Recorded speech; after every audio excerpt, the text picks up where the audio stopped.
Okay.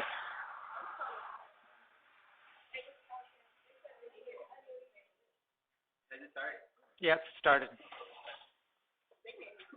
Ms. Moore, here you go.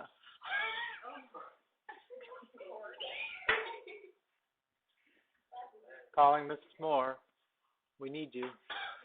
Okay.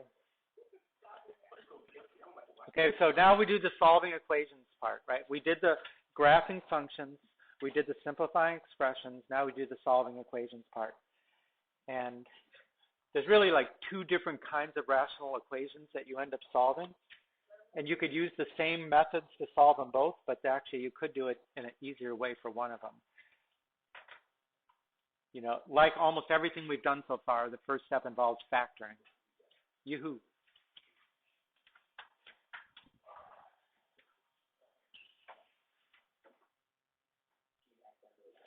So factor the denominators.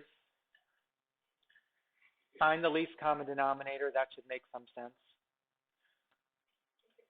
Yeah. Who? Who? No. Okay.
Done?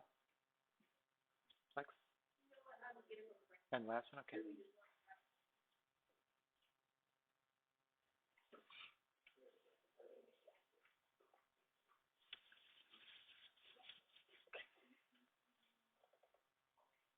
Good.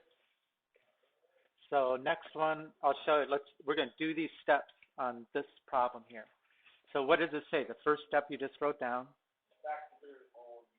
Okay. So in this case, every one of these, actually just these two, there's a little bit of factoring to do, right? So how does this first denominator factor? It's going to be 2x plus 1. 2 times parentheses x plus 1. Okay, so 1, oops. Blue.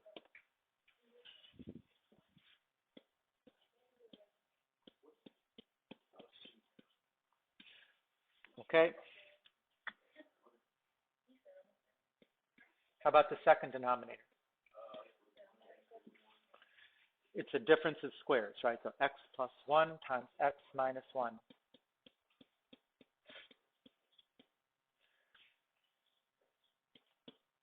And this one, there's nothing to factor.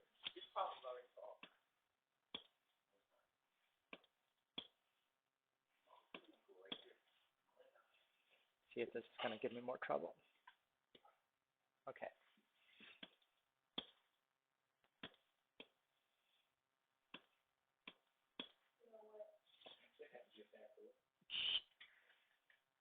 Well, once it starts messing up like that, I probably got to recalibrate it.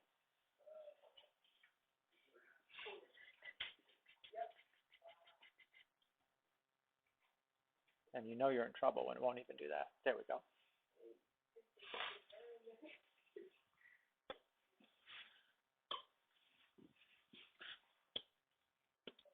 Okay, hopefully this won't do it again. Okay, so the LCD. I mean, look at all these denominators. Write down every factor you see the most times you see it. Just the same process, right? So there's a 2x plus 1. And there's an x minus 1. And there's an x minus 1. Okay, so we don't need it then. How you got 2x? 2x plus 1. Right, the LCD, right? You write down every factor in the denominators you see. 2, x plus 1, x minus 1.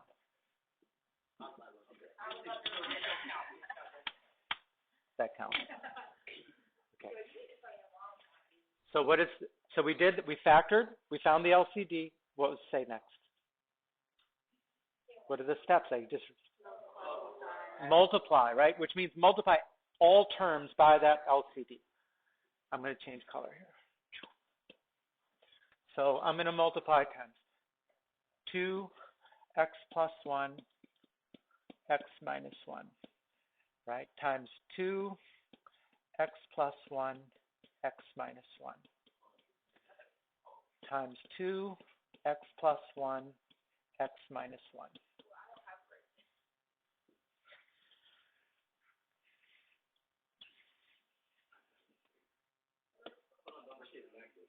Okay, so just multiply. Once you found that LCD, multiply everything by that same LCD. No.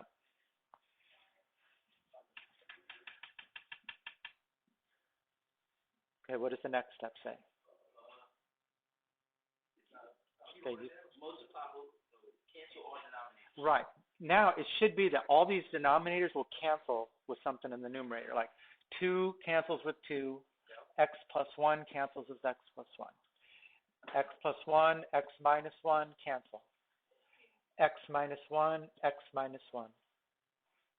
Right? When you multiply by the LCD, you're multiplying by something that will cancel all your denominators. And then what's left is, this first one still has an x minus 1. The next one's got 10, 2 times 5. The next one has got 2 times x plus 1. I'm going to make that a 2x plus 2.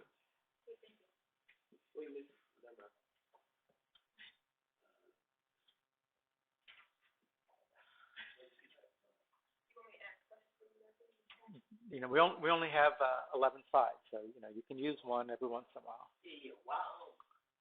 What happens to the 1? 1 times anything is the same thing, right? So you don't write the 1. See, he didn't know either. He said, oh, like. Okay. So what does the next step say? Oh. Somebody else wanted to ask you. What does it say to do next? Solve what's left. At this point, you could be left with, it's either going to probably be linear or quadratic. And so solve what's left however you know how to solve it. This one's linear, right? It's just x to the first. It should be pretty easy to combine like terms on one side. And like first on this side, it'd be x plus 9. And then I've got to start moving x's. And what should I do as the next step? Okay, specifically, what I do here? No. That's a plus x. How do you cancel it on this side? You subtract x. Okay, so now we've got 9 equals x plus 2. Subtract 2. X equals 7. Well, we just solved for x. That's a question. That's not a question. No,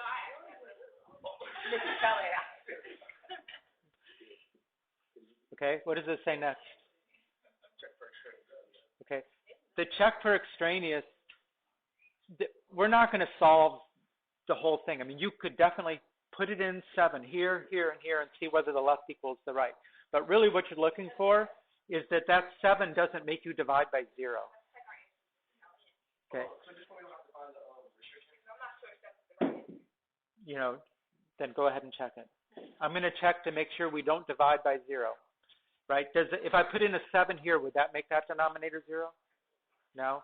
How about there? 7 squared minus 1, that's not 0. 7 minus 1, that's not 0.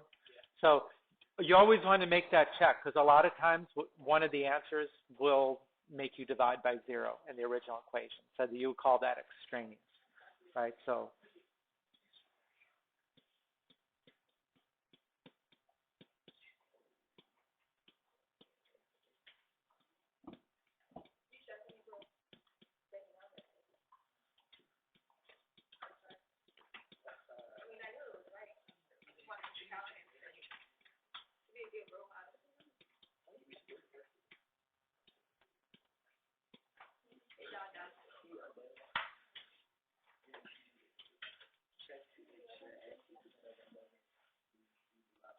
right? Which we did. We plugged it in all three. It does not. So 7 is our answer.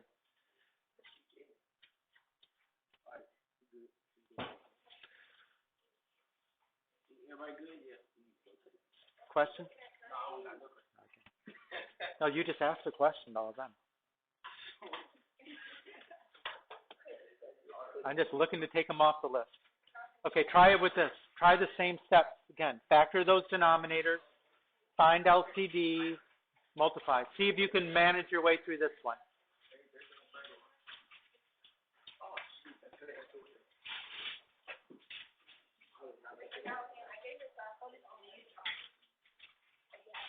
What's that?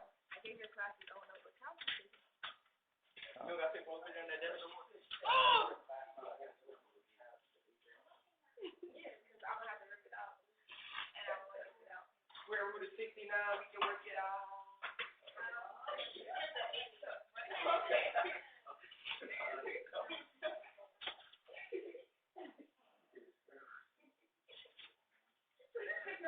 Come on, this is all going to come off your quiz time. Come on.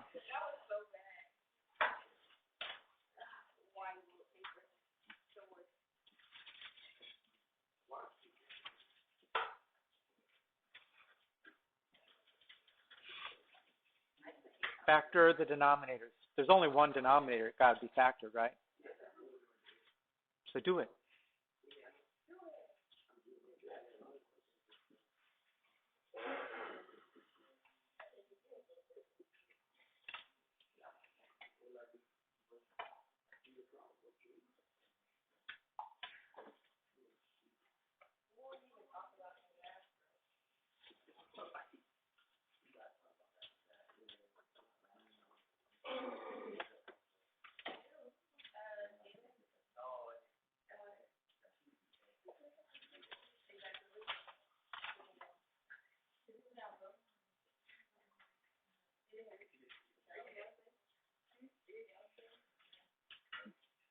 How about less talk and more working, right? Are you recording right now? Yes.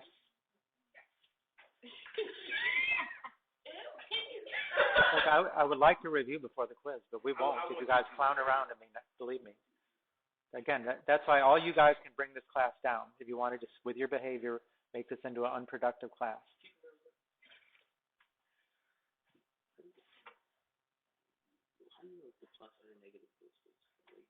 It doesn't matter. But that's not how you factor a difference in squares. Dontavius. I thought a grown man would know that. Oh, that's right. He's almost 17. 18? Kicking you out of the house? Mom's going to have a party? Rent out your room?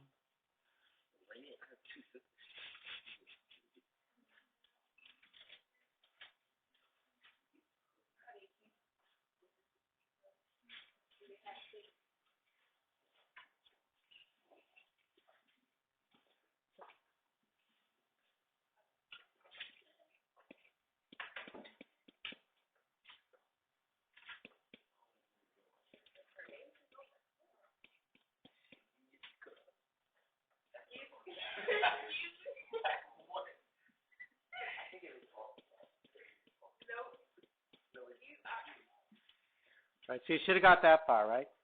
you factored that one denominator. That was all to be done. You guys, be quiet. Yeah, I'm talking to you. Be quiet. Okay? Okay? What's the LCD?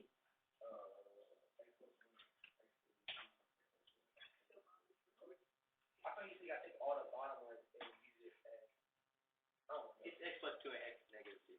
Yeah. You gotta take one of each. All right. LCD is x plus 2, x minus 2. So if you didn't get that far, that's this step right here. Check, check. Move on to the next step. Multiply every term by that least common denominator, and then cancel what you can cancel.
Right? So at a certain point, you should have gotten to that point, right? Oh, okay. If you multiplied every term, remember every term, not just two of them. Yeah. What if you did what you did before? Because you, on the other, you said, you said this, 2x, 5x, and what's wrong? It was a different problem. I mean, we dealt with the problem. You can't do that for this too? We're doing exactly what we did in the last one. We're multiplying everything by the LCD. Like, look here. You mean simplifying in all one step? Well, just you have to do it now. Okay? I just showed what was left. After canceling, that's what's left, right? So that's a beginning algebra 1 problem. Solve for x.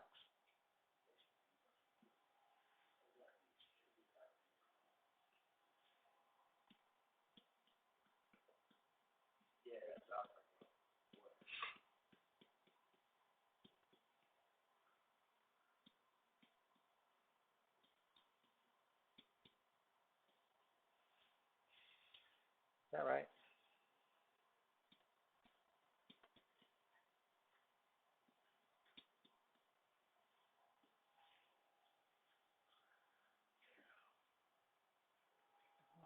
Minus 5.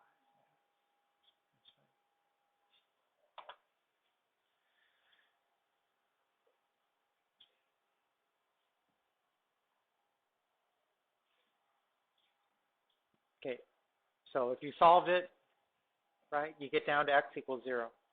If I plug in 0 to these three denominators, do any of them equal 0?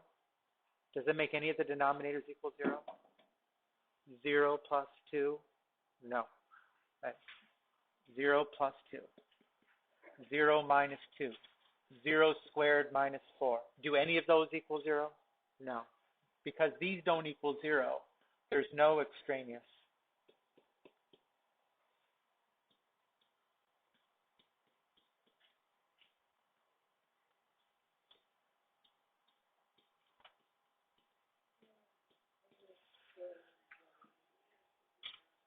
So just make sure to check.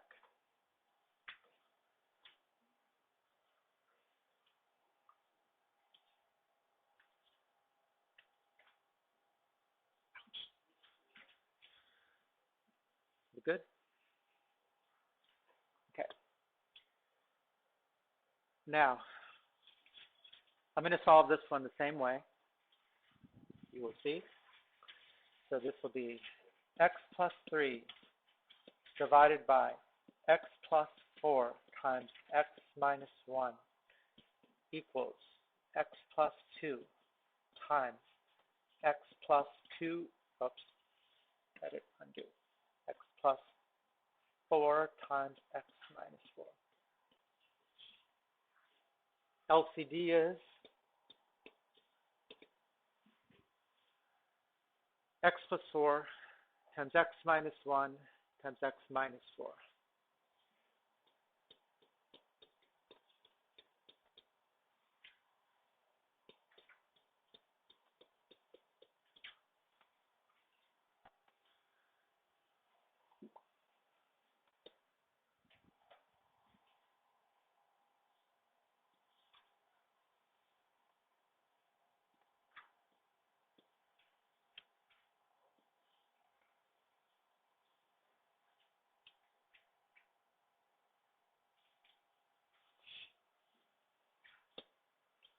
So multiply both sides. X plus 4 times x minus 4 times x minus 1. X plus 4 times x minus 4 times x minus 1. Right, just following the same steps. Cancel the denominators. Plus 4 cancels with plus 4. Minus 1 cancels with minus 1. Plus 4 cancels with plus 4. Minus 4 cancels with minus 4.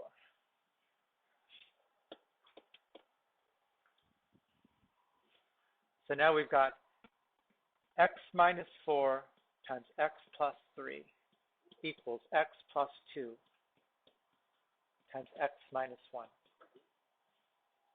Right, that's what's left. No. That's what's left after I've canceled the denominators. And to simplify, I'm going to have to FOIL both sides. Right, this side, when I FOIL it, will be x squared minus x minus 12. This side will be x squared plus x minus 2.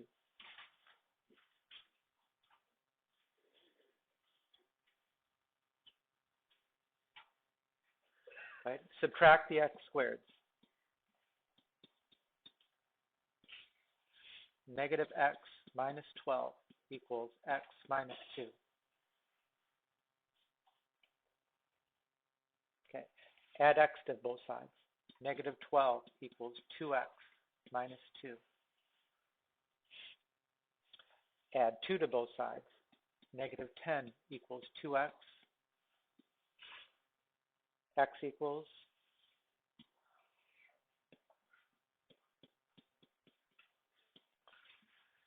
negative 5. Okay, now if I plug in a negative 5 up here, I would get negative 5 squared plus 3 times negative 5 minus 4. That would be 25 minus 15, which is 10, minus 4, which is 11. That doesn't equal 0. Negative 5 squared minus 16. That does not equal 0. So no extraneous. The answer is x equals negative 5.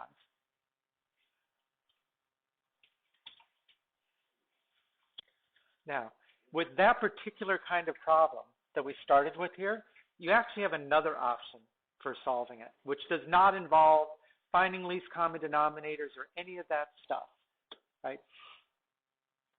Same problem. When you have a fraction equals a fraction, you always have the option to cross multiply. Right? You could always just do this kind of thing. Just go that times that equals that times that.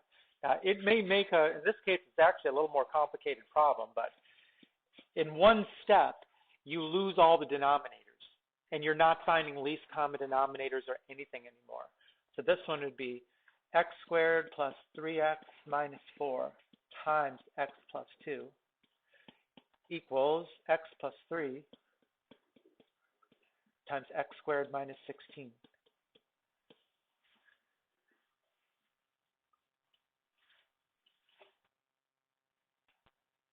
Now, if I do this, it's going to start out as a cubic, right? I mean, when I start multiplying, how do I multiply a trinomial times a binomial? I mean, FOIL, but it's not FOIL because there's three things here. When we did this previously, at least in my class, we would do this, if you remember. We would make a little grid and say, I'm going to put x plus 2 here, and I'm going to put x squared plus 3x minus 4 here in our class last semester, right? And then you fill in the grid, right? X to the third, 3x squared minus 4x, 2x squared, 6x minus 8.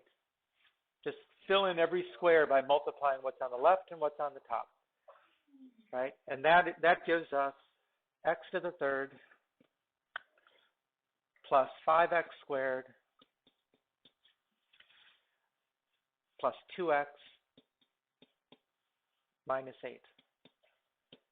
Now, this one you can FOIL because there's only 2 terms times 2 terms. What's that? I combine the squared terms, I combine the x terms. Right? On this side, we'll get x to the third. We will get a 3x squared. We will get a negative 16x and a minus 48. Okay, that is complicated. First thing that would happen is we would cancel the x to the thirds, so we don't have to deal with those. But we are going to have a quadratic. How many answers do we expect from a quadratic? 2, right? You expect 2. And this one will be 2x squared plus 18x plus 40 equals 0, which I can divide everything by 2. X squared plus 9x plus 20 equals 0. How does that factor?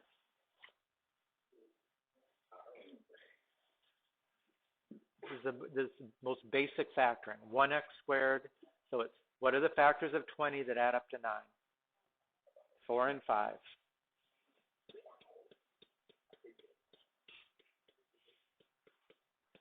So what are the solutions? The solution? -4, -5, okay? Wait, I thought that was called restriction. Yeah, restriction. No, we're solving a quadratic equation. We're not looking for restrictions.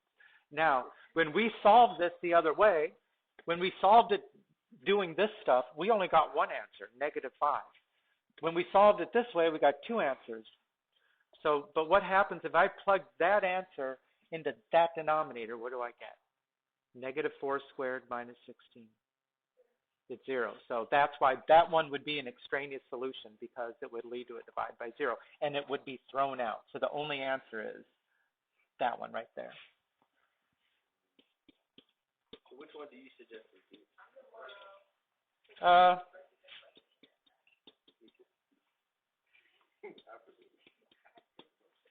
Honestly, I think that in a way maybe wasn't the best example of that, because if you had a problem that was more like this, I'm guessing that actually you may find cross multiplying to be an easier way to go.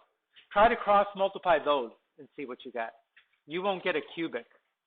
It'll be a pretty straightforward problem, right?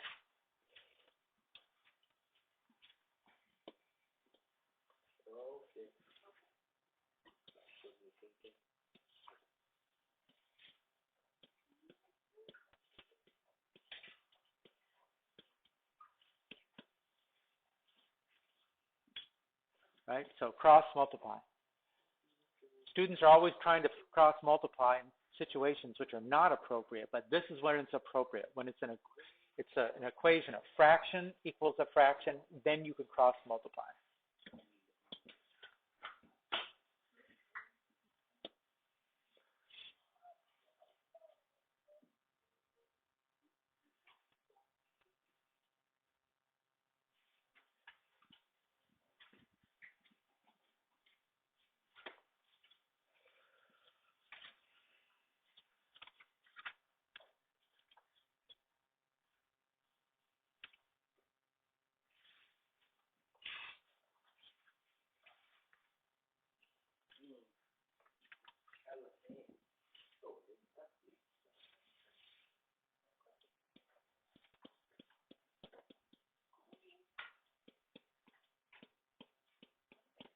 it matter which side you put it on? No. Who got an answer? What'd you get? I got 18. 18? How many got 18? Deshaun, you get 18? 18? Chris, what'd you get? 18? Okay. Then it's probably 18. 5x plus 15 equals 6x minus 3. Sometimes when we do that, you don't distribute properly. So then, of course, you wouldn't get the right answer. But make sure you multiply both terms. And now we can subtract 5x to both sides. That's 15 equals x. And then we add 3 to both sides. X equals 18.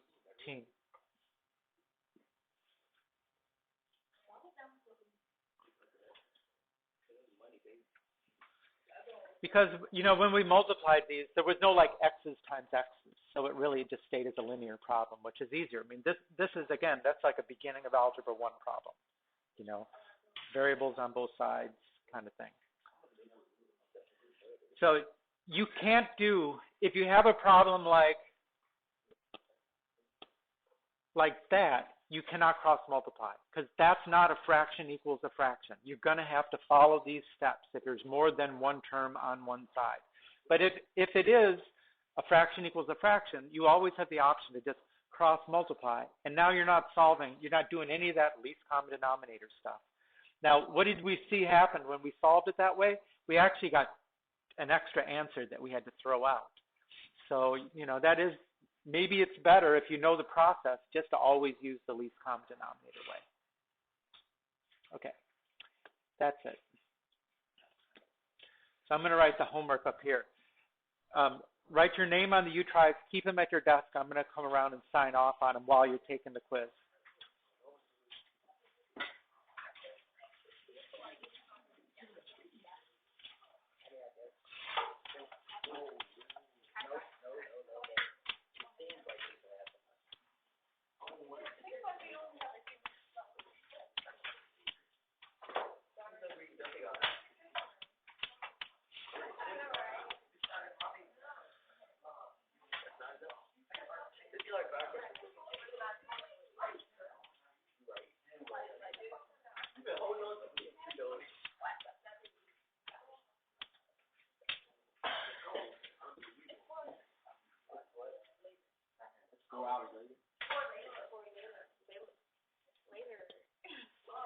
Oh, it's 4 later. Okay, let's remember the things that are going to be on the quiz. It went back to the section 8.2 was about graphing inverse variation. Remember, inverse variation is a constant divided by a number. It doesn't much matter what's in the numerator, the number. It doesn't change the shape of the graph much. But remember, the basic shape of that graph is one branch in the quadrant 1 and one branch in quadrant 3. And because the graph can never touch the x-axis or the y-axis, we've got these red dashed lines, which are, what do they represent? They're the asymptotes, right? Asymptotes are a line on the graph that the function will approach, but it won't touch, right? These are getting infinitely close together, but it's never going to touch, right? So remember, what was the effect on the graph if you put a minus in front of the function? It flips it, right? It takes this and it flips it here. It takes this and it flips it here. So it looks like that. What was the effect on the graph if you add or subtract inside the function? Minus 3 inside the function means right 3. Okay, so it takes the vertical asymptote and moves it 3 to the right, and then it didn't move the horizontal asymptote. So we just use those red lines and sketch in the first and the third quadrants. What was the effect on the graph if you added a number after the function? Up or down, right? Plus means up, right? So a plus is going to move the horizontal asymptote up 4, right? But we didn't move the vertical asymptote, so that stays in the middle. So based on these two lines, we draw in quadrant 1 and 3 because it's positive. So we ought to be able to sketch a graph. If you could just understand, that would have been a left, so move that to -1. That would have been down 2, so move that down 2. Sketch the graph. Remember that? Yeah. Okay. The next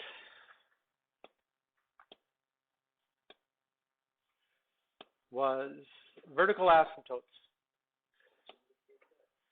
Vertical asymptotes are at the zeros of the denominator. So when you see this one, x minus 2 in the denominator, what is the 0? 2. So at x equals 2, you're going to have a vertical asymptote. So the graph will approach, it'll go towards infinity and down. So how do you find that vertical asymptotes? The zeros of the denominator. Yeah, there will be. So like in this one that we did, right, the denominator factored is x minus 1 times x minus 3. So the zeros of the denominator were 1 and 3. So the asymptotes are x equals 1, x equals 3. Remember to put the x equals, because it's not a vertical line unless it's got x equals in front. Okay. And the horizontal asymptotes are based on 3 rules, right? And the rules are, remember, they're based on the degrees of the numerator and denominator. What do we mean by the degree? The highest power term, right? So if the numerator is a higher power, that's this one, there is no horizontal asymptote. If the denominator has a higher power, then it's y equals 1, kind of like an inverse variation. And if they have the same power, then it's the ratio of the coefficients. So for example, in this one, because they're both x to the first, it's y equals 2 over 1, y equals 2. This one has a higher power in the denominator, so it's y equals 0. And we didn't have one, well, here's one. This one has a higher power in the numerator, so it's none. Those are the 3 rules for horizontal asymptotes. And remember that if you're going to name it, like here, if you see the 2, right, make sure you say y equals. It's not x equals, it's y equals because it's a horizontal line. And the rest was, how do we simplify, multiply, and divide rational expressions? So the first step for all of them was factor. Well, actually not. For simplifying, it's factor, and then state the restrictions, and then cancel the common factors. And for a multiply, we factor, we cancel the common factors, and then we multiply the numerators, multiply the denominators, because that's how you multiply fractions. Just multiply straight across. And what was the added step for a divide? Change the multiply. Yeah, you turn a division problem into a multiply by flipping the second fraction, right? So in this, that's a fraction. How about we do it here, right? So dividing by a rational expression, we flip and multiply. Where do you look for the restrictions when you're doing a divide? Oh, and the one at the top. Yeah, I mean, remember, usually when we're doing the multiplies, like here, we would be looking in these 2 denominators to make sure you don't divide by 0. When you do a divide, there's actually 3 different divides. There's actually 3 different divisions going on here. This is a divide, and this is a divide, so these 2 denominators can't be 0. But there's another divide, and that means that numerator can't be 0. So you've got to check all 3 of these for a restriction for a divide problem. Okay. So you need to have a piece of paper out. Okay. Nope, just try to scratch my leg. I'm going to come around and do that when you're taking the test. Okay. And let me stop that.